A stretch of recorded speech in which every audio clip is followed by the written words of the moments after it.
Today we are going to cover the inflammation topic in pathology. So firstly we will study what is inflammation.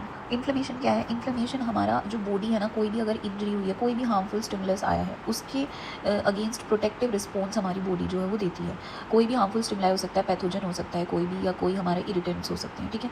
And the main aim of inflammation is to eliminate the cause of injury.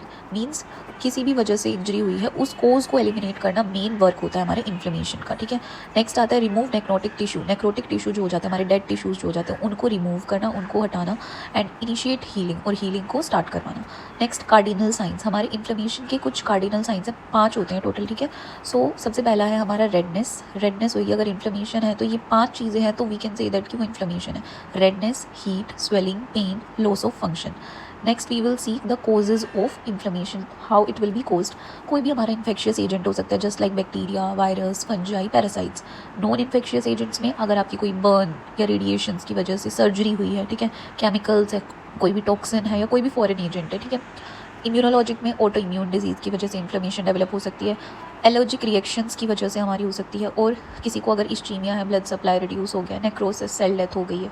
और कोई भी physical agents जैसे कि heat, extreme heat की वजह से inflammation हो सकती है. कोल्ड, एक्सट्रीम कोल्ड की वजह से हो सकता है. एंड यूवी रेज जो होती है उनकी वजह से भी हो सकता है. ओके, नेक्स्ट बात करते हैं कि टाइप्स ऑफ इन्फ्लेमेशन. इन्फ्लेमेशन हमारे कितने तरीके की होती है? 2 तरीके की होती है mainly, acute and chronic. Acute मतलब जो हमारी कम टाइम के लिए होती है, मिनट्स टू डेज होता है इसका ड्यूरेशन, कुछ मिनट से कुछ दिन तक रह सकती है. और जो हमारी क्रोनिक इन्फ्लेमेशन होगी वो वीक्स टू ईयर्स, मतलब कुछ हफ्तों से लेके कई सालों तक भी हो सकती है हमारी क्रोनिक इन्फ्लेमेशन, ठीक है. फिर आता है इन्फ्लेमेशन हुई है तो हमारी बॉडी प्रोटेक्टिव रिस्पॉन्स प्रोड्यूस कर रही है, तो कुछ हमारी डिफेंसिव सेल्स काम करेंगी. तो यहाँ पे एक्यूट इन्फ्लेमेशन में वो होती हैं न्यूट्रोफिल्स, और हमारी क्रोनिक इन्फ्लेमेशन में होती हैं मोनोन्यूक्लियर सेल्स, जिसमें आती है macrophages, lymphocytes and plasma cells. Okay, that's all. Thank you.